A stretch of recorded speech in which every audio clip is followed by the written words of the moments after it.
नमस्कार, मैं रचना शर्मा। चढ़ती कला डैम टीवी देख रहे सभी दर्शकों का स्वागत करती हूं। आप देख रहे हैं हरियाणा के समाचार। समाचारों की शुरुआत से पहले एक नजर आज की मुख्य सुर्खियों पर।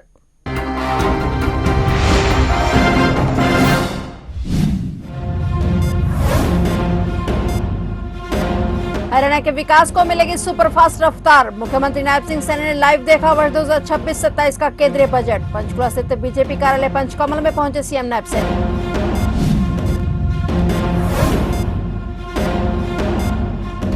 पंचकुला स्थित रविदास मंदिर पहुंचे मुख्यमंत्री नायब सैनी। गुरु रविदास जी की जयंती के अवसर पर टेका माथा। सीएम ने की प्रदेशवासियों की सुख समृद्धि की कामना।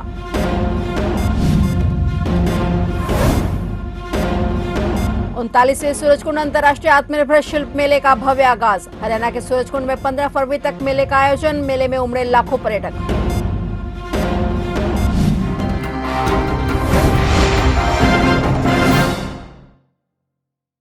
और अब समाचार विस्तार से। वित्त मंत्री निर्मला सीतारमण द्वारा आज संसद में पेश केंद्रीय बजट 2026-27 ने हरियाणा के लिए विकास के नए द्वार खोल दिए हैं। कुल बजट आकार 53.5 लाख करोड़ रुपए का है, जिसमें पूंजीगत व्यय को बढ़ाकर 12.2 लाख करोड़ रुपए किया गया है। यह पिछले साल से करीब 9% अधिक है। यह बढ़ोतरी हरियाणा जैसे तेजी से विकसित हो रहे राज्य के लिए वरदान साबित होगी, जहां एनसीआर की निकटता मजबूत इंडस्ट्री और कृषि आधारित विकास की रफ्तार को और तेज करेगा। बजट में राज्यों को कुल 1.4 लाख करोड़ रुपए का अतिरिक्त कर हिस्सा देने का ऐलान किया गया है। हरियाणा जो केंद्र के करों में बड़ा योगदान देता है, उसको मजबूत वित्तीय सहायता मिलेगी। यह राशि राज्य में शिक्षा, स्वास्थ्य, ग्रामीण विकास, सड़कें और अन्य इंफ्रास्ट्रक्चर परियोजनाओं की गति देंगी। मुख्यमंत्री नायब सिंह सैनी की मांग के अनुरूप आरआईडीएफ और यूआईडीएफ में बढ़ोतरी से ग्रामीण और शहरी इंफ्रा को और मजबूती मिलेगी। उन्होंने कहा कि यह बजट विकसित भारत 2047 के विजन को साकार करने में हरियाणा को ग्रोथ इंजन बनाने की दिशा में मजबूत कदम है। मुख्यमंत्री नायब सिंह सैनी ने वर्ष 2026-27 का केंद्रीय बजट लाइव देखा। सीएम नायब सैनी पंचकुला स्थित बीजेपी कार्यालय पंचकमल में पहुंचे हुए थे।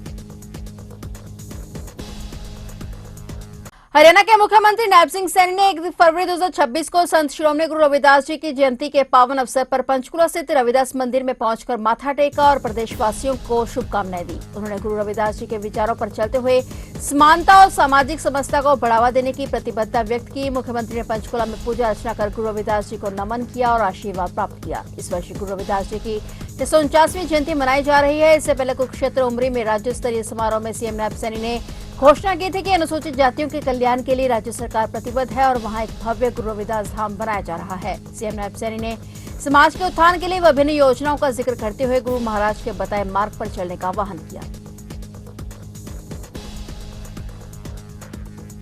हरियाणा के सूरजकुंड में 39वें सूरजकुंड अंतर्राष्ट्रीय आत्मनिर्भर शिल्प मेला 2026 का भव्य आगाज हो चुका है, जो 15 फरवरी तक चलेगा। भारत के उपराष्ट्रपति सीपी राधाकृष्णन ने बतौर मुख्य अतिथि मेले का उद्घाटन किया। इस अवसर पर मुख्यमंत्री नायब सिंह सैनी भी उपस्थित रहे। 39वां सूरजकुंड अंतर्राष्ट्रीय आत्मनिर्भर शिल्प मेला भारत की समृद्ध सांस्कृतिक विरासत को आत्मनिर्भरता की पहचान से जोड़ रहा है। यह मेला वोकल फॉर लोकल अभियान को सशक्त आधार प्रदान करते हुए स्थानीय शिल्प कला और कारीगरों को वैश्विक मंच पर पहचान दिलाने का प्रभावी माध्यम बन रहा है। 15 फरवरी तक चलने वाले इस मेले में लाखों सैलानी पहुंचे रहे हैं और यह मेला विदेशियों के लिए भी आकर्षण का केंद्र बन रहा है।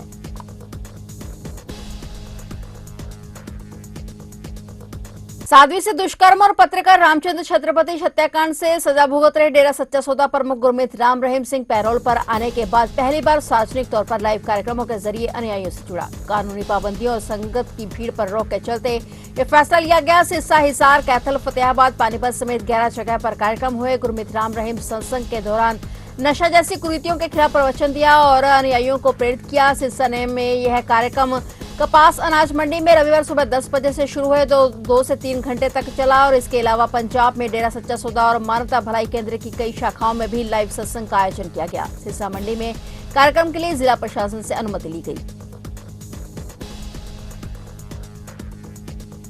पर्ल ग्रुप से जुड़ी 17 एकड़ जमीन पर लगे स्टे को अवैध रूप से हटाकर रजिस्ट्री कराने के मामले में स्टेट एंटी करप्शन ब्यूरो यानी कि एसीबी ने रायपुर रानी के तहसीलदार विक्रम सिंगला को गिरफ्तार कर लिया है। मामला दर्ज करने के बाद चंडीगढ़ स्थित उनके आवास से गिरफ्तारी की गई है। आरोपी को अदालत में पेश कर उनका 3 दिन का पुलिस रिमांड हासिल किया गया। तहसीलदार ने बिना एसडीएम की अनुमति के शाहपुर गांव स्थित 18 एकड़ जमीन से स्टे हटाकर 16 अक्टूबर 2025 को उनकी रजिस्ट्री करवा दी थी और यह जमीन सुप्रीम कोर्ट के आदेशों के तहत स्टे में थी और जब्तशुदा संपत्ति मानी जा रही थी। गिरफ्तारी के बाद एसीबी टीम ने तहसीलदार के आवास पर करीब 5 घंटे तक कार्रवाई की और इस दौरान प्रॉपर्टी से जुड़े दस्तावेज, चेक, नकदी और कई अहम रिकॉर्ड बरामद किए। रिमांड के दौरान यह जांच की जाएगी कि स्टे हटाने और रजिस्ट्री कराने में कौन कौन से प्रशासनिक और निजी लोग शामिल थे और क्या किसी प्रकार का कोई लाभ लिया गया।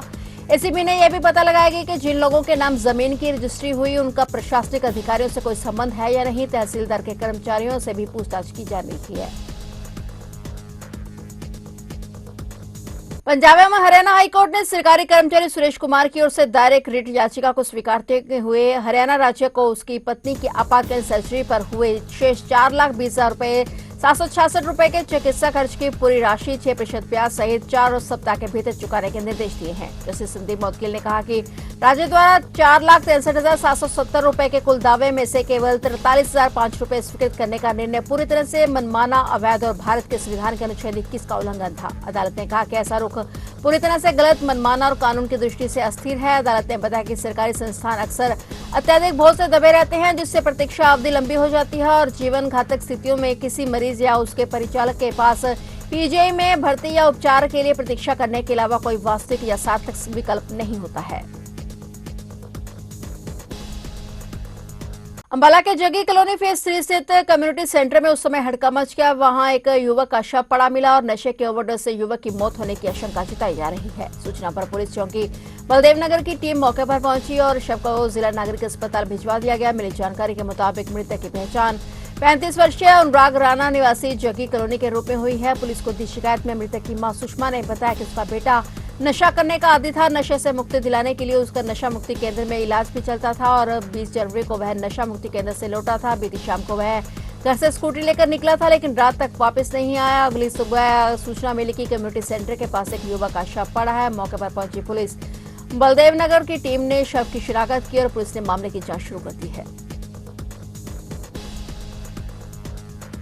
सीआईए-1 करनाल की टीम ने चेन स्नैचिंग के एक मामले का खुलासा करते हुए 2 आरोपियों को मोटरसाइकिल सहित गिरफ्तार किया है। घटना 22 जनवरी को सरकारी अस्पताल इंद्री के पास एक बुजुर्ग महिला से 2 मोटरसाइकिल सवार युवकों ने 15,000 रुपए नगद और एक मोबाइल फोन छीन लिया था, जिसको लेकर आरोपियों की तलाश की जा रही थी। सीआईए-1 की जांच अधिकारी मनोज राणा ने बताया कि घटना की सूचना मिलने के बाद पुलिस ने तुरंत जांच शुरू की और गुप्त सूचना के आधार पर जौनपुर की पटड़ी से दोनों आरोपियों को काबू किया गया। गिरफ्तार आरोपियों में अंकित पूसगढ़ गांव का रहने वाला है, जबकि बिचिंदर डिपो गांव का निवासी बताया गया है। पुलिस ने आरोपियों के कब्जे से वारदात में मोटरसाइकिल बरामद कर ली है और पूछताछ के दौरान आरोपियों ने खुलासा किया है कि छीना गया मोबाइल फोन उन्होंने नहर में फेंक दिया था। पुलिस द्वारा मामले की गहन जांच जारी है और अन्य वारदातों में संलिप्तता को लेकर भी पूछताछ की जा रही है। दिनांक 22/1/2026 को इंद्री हॉस्पिटल के पास एक बुजुर्ग लेडीज से है ना एक फ़ोन और 15,000 रुपये की स्नैचिंग की थी मैंने।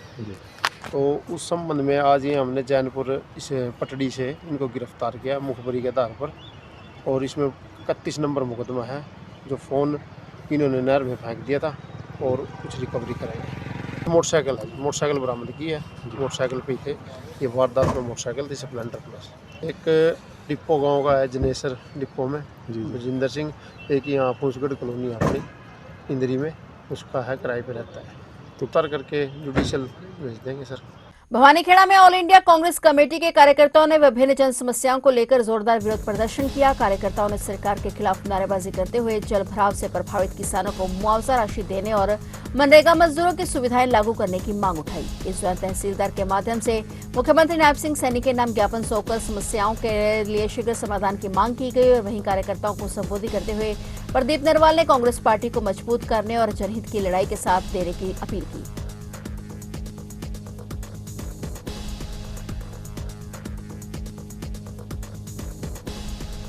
फिलहाल हरियाणा के समाचारों में इतना ही और नए समाचारों के साथ फिर से हाजिर होंगे। तब तक के लिए देखते रहिए चढ़ती कला टाइम टीवी।